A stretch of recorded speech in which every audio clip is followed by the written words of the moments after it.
Hello and welcome to Dr. Red Frizzle here today, and today I'm going to talk to you a bit more about food chains and biomass. First of all, as you probably remember from a previous video, I discussed with you biomass pyramids and the whole general idea of that. So obviously at the bottom you have the most biomass, so these are your producers.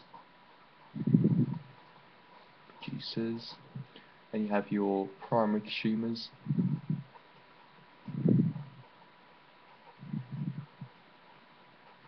And then you can have your secondary consumers.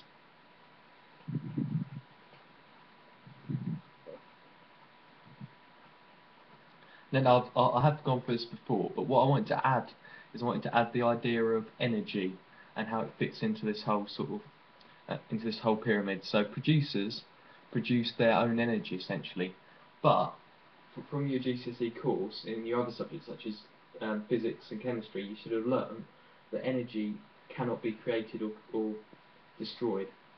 And basically the whole principle of producers getting energy is that means they need to get energy from other things that already have energy, because energy can't just be created. So that leads to the question, where do producers, or plants, these are green plants usually, and where do these get their energy from? Well, they get their energy from the sun. Then you may be thinking, well, I suppose the sun provides energy, because you know it does, because it has light, and light is a type of energy. So I'll label these rays light. So these light rays go and hit your producer, that's usually a plant. So I'll draw you a flower. Some rays hit this flower, but you've got to sort of imagine how this flower actually gets the right form of energy from the sun, because the flower's not just going to want light, it's going to need to convert it into chemical energy. Because chemical, as you should know, is the type of energy that's stored in things.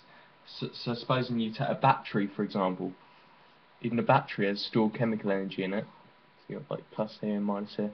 So even in the battery there's stored chemical energy, but there's stored chemical energies in plants as well. And plants are obviously your producers. So the primary consumers get the chemical energy that's been stored in flowers. So right here, chemical. And a flower, you can call a flower something known as a transducer.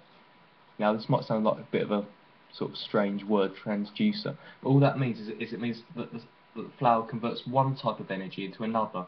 So the light energy that it gets from the sun, it converts straight into chemical energy, so that the primary consumers, when they eat the flowers that have the chemical energy, they get the chemical energy from the flowers that they can use to move and stuff.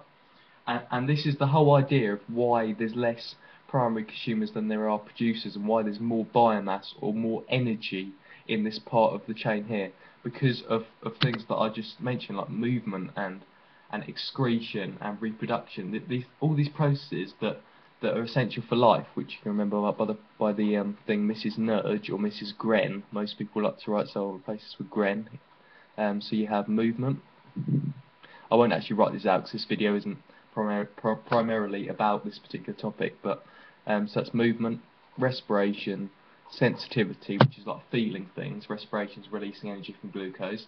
You have nutrition, which is like eating particular foods, and I've discussed with you before food groups and stuff from the Eat Well plate, and the relative proportions or relative comparisons, if you like, like comparing how one type of food group you should eat a certain amount of it, and another one you might need to eat more of it.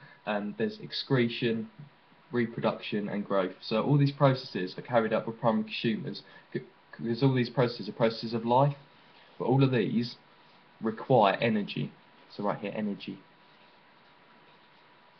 All these processes there require energy, which means that there's energy losses along the way, because these producers, they might have a certain amount of stored chemical energy that they've produced from the sun's rays, but these primary consumers are going to use some of that energy to move. So the secondary consumers, by the time they eat the primary consumers will have moved and lost a load of energy already. So the secondary consumers, you've got this whole idea of energy losses. So this is why when you get a food chain, you'll rarely see it's more than 4 long, essentially. So you could have your flower here. Just draw you an arrow from the flower. What it can eat a flower, and we could have a rabbit might eat flowers. So you have a rabbit, then you might have a fox. That's not a particularly good example in terms of a flower, because rabbits primarily eat things like grass and stuff. But but I'm just using this as an example, just to sort of so you can compare what eats what. Right, so rabbits eat plants. This I'll just actually label plant. It doesn't have to be a particular type of flower, but it can be any sort of plant really that can photosynthesize, which is any green plant with a pigment of chlorophyll in it, which is used to convert light energy into chemical energy.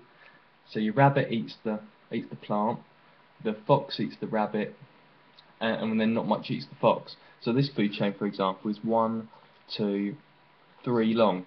But you can get like 4 or 5 long food chains, but they're not as common, and you don't actually get any food chains that are really any longer than 4 or 5. And this is because of this whole idea of energy losses along the way. So there's a few more terms I'd like to introduce to you in terms of like food chains and stuff. So there's this idea of decomposers. Now I don't know if you've heard of decomposers, but decomposers is any animal that's like died, because if you remember from when I did the video on life cycles, then you'll know that you're born, you like develop from a baby into like an adolescent, teenager, develop into an adult, and then become quite elderly, and then you die. After you've died, your nutrients that everyone has inside their body from their nutrition that they've gained, these nutrients have to go somewhere, so they go into like the soil and stuff when we're buried, and then these nutrients are used to like regenerate growth of plants and stuff. So then plants are grown, and they use these nutrients from us, like to enable this whole idea of life to just continue. Right. So the things that actually decompose and break down, which is anything that's just died essentially, is known as a decomposer. This provides like nutrients for other things. You get certain microorganisms that that aid this process known as decay, which is essentially the breakdown of these decomposers into like nutrients that other animals need. So this whole idea of decay takes place primarily from microorganisms, which, as we discussed before, like fungi, bacteria, and viruses and stuff. So this whole idea of microorganisms, the primary one involved is like bacteria. Okay. So we discussed this whole idea of decomposers now, and we discussed where energy comes from. What actually eats these decomposers once animals have died? Animals that eat decomposers are known as scavengers. So you might have seen magpies and stuff. They're examples of scavengers, type of bird, magpie. You also get vultures that eat like carrion that's been killed from that's already been killed by a particular carnivore or consumer. So like, I'll give you an example. So supposing a lion's killed a zebra, for example, that zebra will decompose and die eventually, and once it's died and decomposed, or at least it's starting to decompose, that scavenger will come along and say, oh, that's a pleasant meal, I might as well eat that, rather than actually wasting my energy chasing something that's going to run away from me. The scavengers almost are quite clever in the sense that they just know that they can get food without wasting too much energy. So that's the whole idea of scavengers. They eat dead things, or they eat decomposers. And we discussed this whole idea of primary and producers. This whole thing here, by the way, is just known as a biomass pyramid. I'm not sure if I mentioned that. I think I probably did, but I just want to reinforce that whole idea of that being a biomass pyramid. And the other thing is to aid this process of decay, the optimum conditions the factors that affect the optimum conditions are moisture, temperature, and amount of oxygen. So moist, warm, and plenty of O2, right, instead of oxygen. So basically, to aid this whole process of decay from these decomposers, we need to have the correct conditions that include warmth, plenty of oxygen, and they need to be quite moist as well. Okay. Right, I hope this video has been helpful, and that's pretty much all you need to know about biomass, energy, and pyramids. Actually, in this video as well, I might discuss with you the carbon cycle a little bit. So right, carbon cycle. We don't really have much space, but I'll try and fit this in. Right, so basically, the carbon cycle, you need to know a little bit about what the carbon cycle is. So the carbon cycle is basically the process in which carbon dioxide is transferred from one thing to another.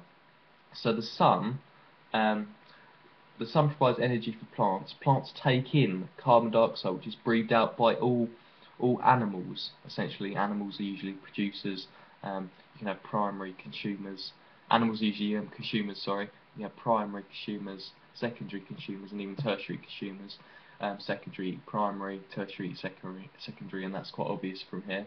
And this whole idea of CO2 passing between things is quite important because supposing an animal eats a plant, it like supposing an animal breathes out CO2 that it's going to, by this whole idea of ventilation actually, which is the whole idea of breathing. Well, what this plant will do is it will take in the carbon dioxide from that animal, but then the plant will form glucose and oxygen, and then the animal needs oxygen in order to produce CO2 by the process of respiration, and then the plant will take in that CO2 again. So it's this whole idea of a complete cycle. And when animals decay and stuff, they can release carbon dioxide into the atmosphere. But then again, this carbon dioxide can also be taken in by more plants and stuff, like when it gets to them. Carbon dioxide is a greenhouse gas, so it can affect things like global warming, which is just basically the overall warming of the planet, because carbon dioxide, the whole idea of greenhouse gas, means that it traps heat energy inside the Earth's atmosphere, or otherwise known as the troposphere or the stratosphere. And what this does is it enables what this whole idea of carbon dioxide being trapped in the atmosphere enables is for the globe to warm, which is just the whole idea of global warming. Right, so hope this video has been helpful, and that's all you really need to know about carbon dioxide cycle, the fact that plants take it in and animals breathe it out. Hope it's been helpful, and see you in the next video. Thanks for watching. Goodbye.